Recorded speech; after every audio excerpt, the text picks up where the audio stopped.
McDonald's just closed 168 stores across Asia in a single year. But before you blame the pandemic or inflation, let me stop you. This isn't about economics. While you thought American fast food was unstoppable, something quietly shifted in 2023. Asian consumers aren't just choosing alternatives. They're rejecting the golden arches entirely. And what's replacing them? The answer will make every American brand nervous. For 50 years, McDonald's colonized taste buds from Tokyo to Manila. It wasn't just food, it was a status symbol. Eating there meant you'd made it. But the empire is cracking. In South Korea alone, McDonald's market share collapsed from 42% in 2019 to just 31% in 2024. That's $1 billion free fall.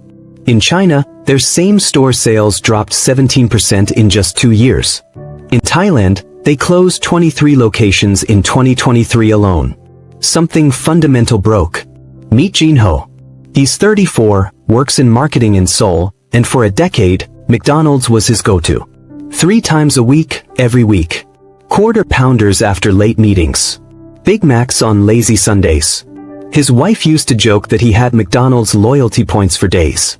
In 2023, he walked past a McDonald's for the first time in years without going in. His wife noticed. She asked him about it. His answer? I don't know. It just felt like yesterday's choice. Because something faster, cheaper, and culturally smarter emerged right next door. And once he tried it, there was no going back. According to a 2024 Nikkei Asia study, local fast food chains now control 61% of Asia's quick-service restaurant market.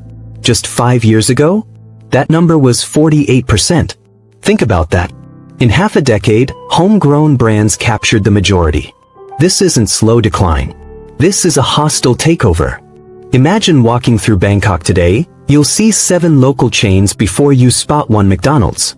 In Jakarta, local chains outnumber American ones 4-1. In Manila, Jollibee has more locations than McDonald's, KFC, and Burger King combined. They're not just competing. They're dominating. And they're doing it with 3 weapons McDonald's can't match. First, speed. Korean chain Mom's Touch serves fully customized burgers in 90 seconds. McDonald's? 3 to 4 minutes on a good day. In Manila, Jollibee's drive-through average wait time is 2 minutes 10 seconds. McDonald's? 4 minutes 45 seconds. When you're competing on convenience and you're losing on speed, you've already lost. Second, price. In the Philippines, Jollibee's flagship Chicken Joy meal costs $2.80. McDonald's equivalent? $4.50. That's a 60% markup for a brand that no longer carries prestige. In Vietnam, local chain Lotteria sells combo meals for $2.20. McDonald's cheapest combo? $3.90. Third, and this is the killer, cultural intelligence. Local chains don't translate menus. They reinvent them. They don't ask, how do we make a burger Asian? They ask, what does our grandmother make that we can serve in 5 minutes?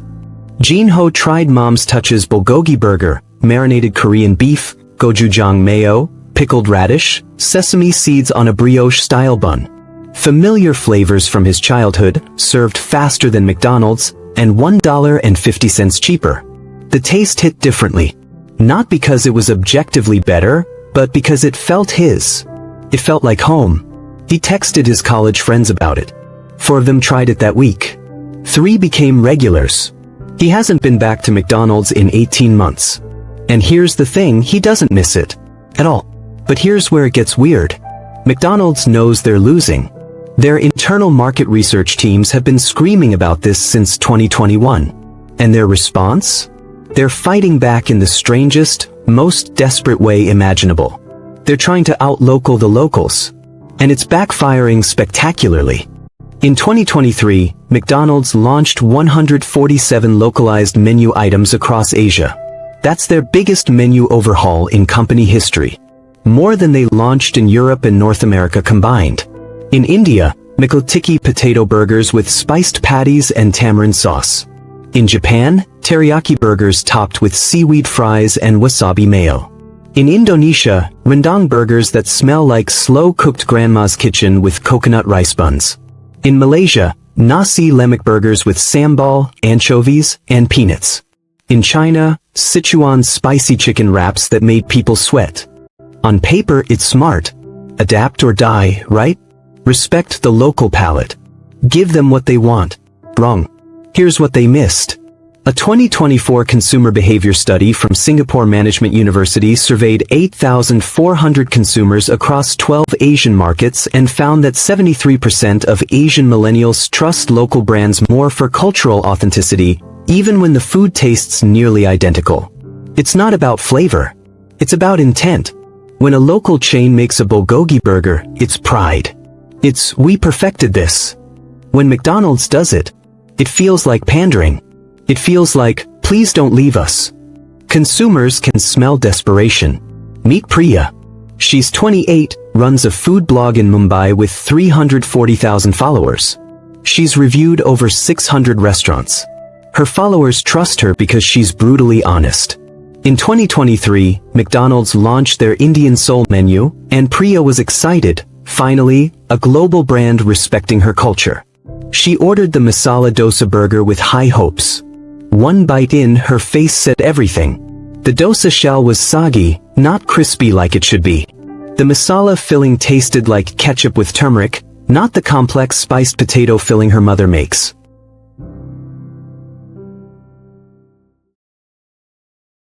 The coconut chutney was sweet when it should be savory.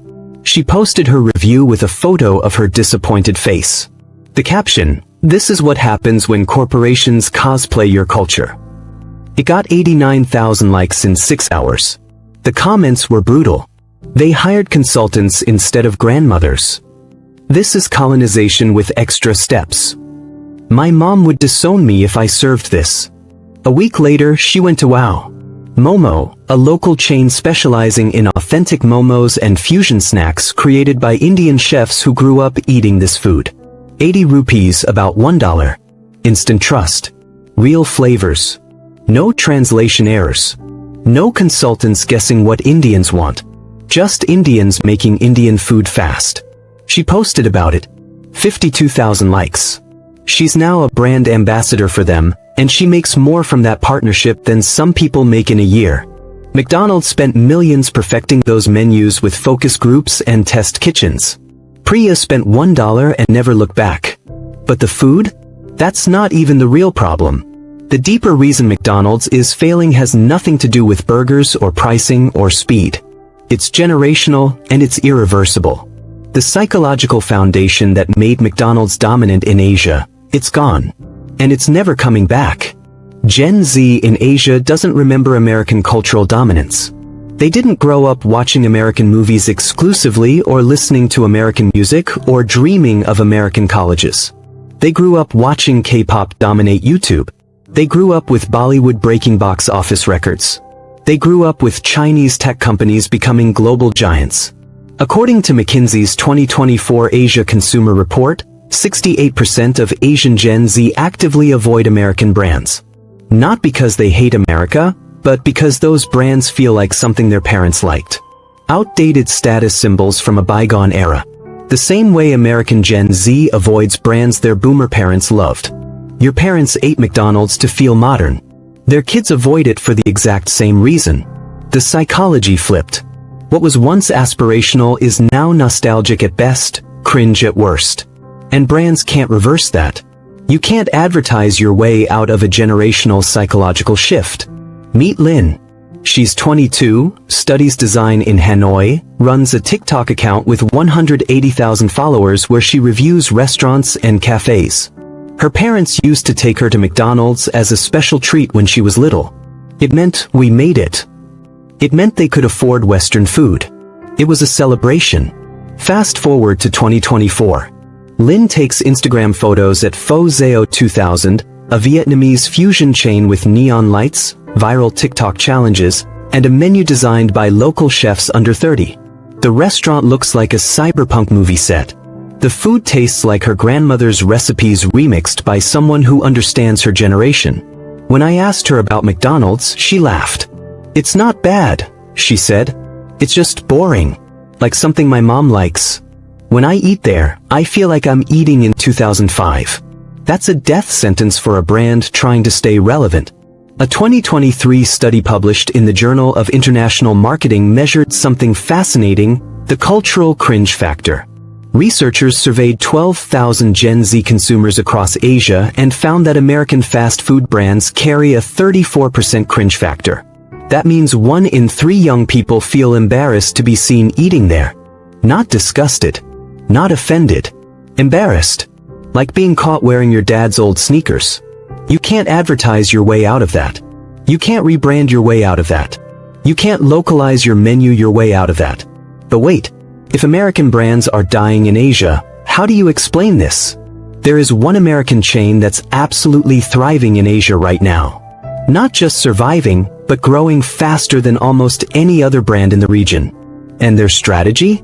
It's the complete opposite of what McDonald's is doing. It's genius. While McDonald's closed 168 stores, Starbucks added 726 locations across Asia in 2023, their biggest expansion ever. Let that sink in. Same region.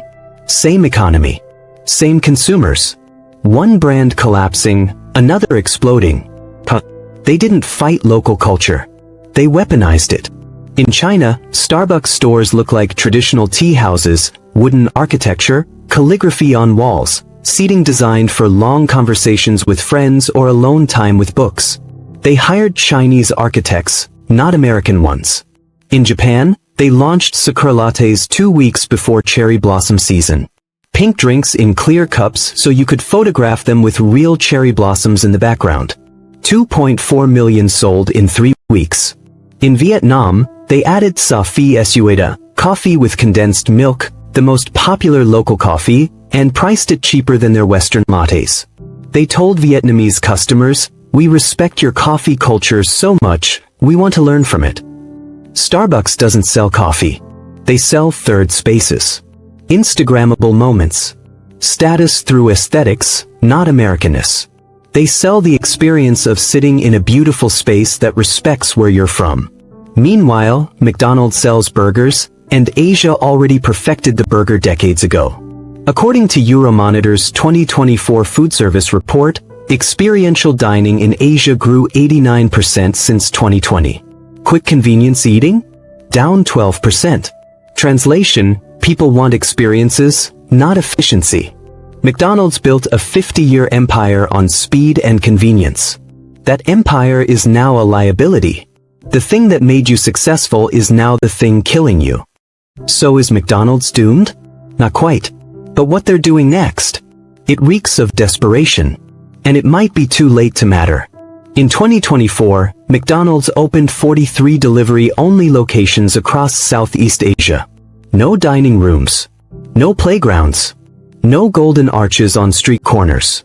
Just kitchens inside warehouses, optimized for GrabFood and FoodPanda orders. They're betting you'll order them at 2 a.m. when you're drunk, tired, or desperate. When decision fatigue hits and you just want something familiar. And you know what? It's working, kind of. A 2024 QSR Asia industry report found McDonald's delivery orders increased 23% year-over-year.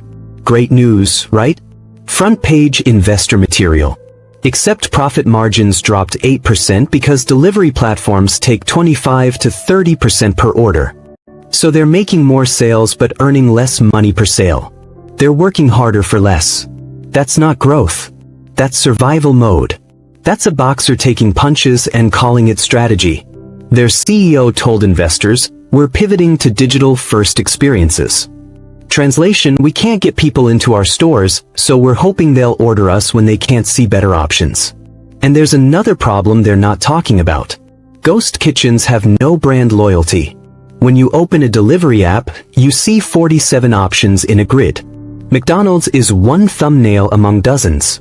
No golden arches towering over the highway. No childhood memories of Happy Meals. Just a logo next to a price. And guess what?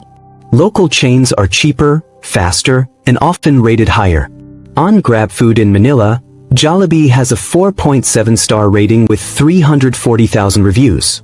McDonald's? 4.2 stars with 180,000 reviews. When the playing field is leveled to a phone screen, McDonald's loses its last advantage, visibility. Remember Gene Ho? He still goes to Mom's Touch. Now he brings his 2 kids, ages 6 and 8. They think Mom's Touch is the default burger place. They don't even know McDonald's exists as a major chain. To them, it's just another option, like Subway or KFC. No magic. No prestige. Priya became a wow Momo brand ambassador and quit her corporate job to work with local food brands full-time. She makes more money and feels better about what she promotes. And Lynn? McDonald's opened a Gen Z-friendly store near her campus, K-pop branding, RGB lighting, murals by local artists, the works. She went once with friends because it was new. Took photos. Called it cringe. Never returned. Her review on TikTok. It's like watching your dad try to use slang. Just stop. If you've ever watched something you loved as a kid become irrelevant, that's what's happening to American fast food in Asia. And honestly, it hurts a little. Not because McDonald's is American, but because it represents the end of an era. The era where American culture was the default global culture. But this isn't just about burgers. It's about the end of American cultural export dominance. And the evidence is everywhere. In 2024, Chinese smartphone brands like Xiaomi and Oppo overtook Apple in 9 Asian markets. In 2023, Korean beauty brands outsold American brands 3-1 in Southeast Asia. Bollywood films outperformed Hollywood in 6 Asian countries. Japanese anime streaming hours surpassed American TV shows in 14 Asian markets.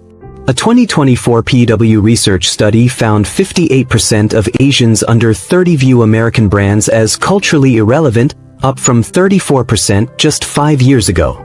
That's a 24-point swing in half a decade. The world isn't rejecting America. They're just choosing themselves. And honestly, that's healthier for everyone. Cultures aren't museums. They evolve. They remix. They create. Why should Asia keep importing culture when they're exporting their own now? K-pop is global. Anime is global. Bollywood is global. Vietnamese coffee culture is influencing cafes in Brooklyn. Filipino food is the next big food trend in Los Angeles. The cultural flow reversed. And American brands that don't understand that? They're dying slowly. McDonald's has 2 choices now. 1. Accept they're a nostalgic legacy brand for older generations and shrink gracefully into that lane. Keep some stores open for people who want a taste of childhood. Don't fight it. Own it. 2. Completely reinvent what McDonald's means in Asia. Stop trying to be American. Stop trying to be local. Create something new entirely. A third option that doesn't exist yet. But here's the problem. Both options require admitting the old model is dead. And corporations hate admitting that. They'll spend billions trying to revive a corpse before they'll bury it and plant something new.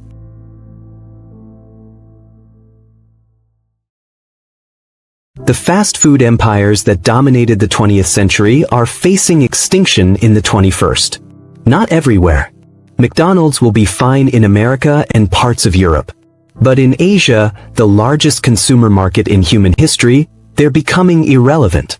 And what's replacing them isn't another empire. It's 1,000 local kingdoms. Each one tailored to its culture. Each one growing faster because it doesn't have to translate itself. So here's what I want to know. If you're in Asia, when's the last time you chose McDonald's over a local chain, and why? Was it convenience? Nostalgia? Or do you genuinely think it's better? And if you're American watching this, does it bother you that the Golden Arches are losing abroad?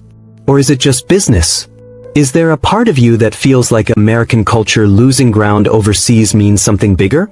Or do you think I'm reading too much into burgers? Drop your honest take below. I'm reading every comment. And if you want the next video breaking down why Coca-Cola is panicking in Africa, or why Hollywood is losing to Nollywood in Nigeria, let me know. Because this rabbit hole, it goes deep. This isn't just fast food. This is the entire architecture of global cultural power shifting under our feet. And most people have no idea it's happening.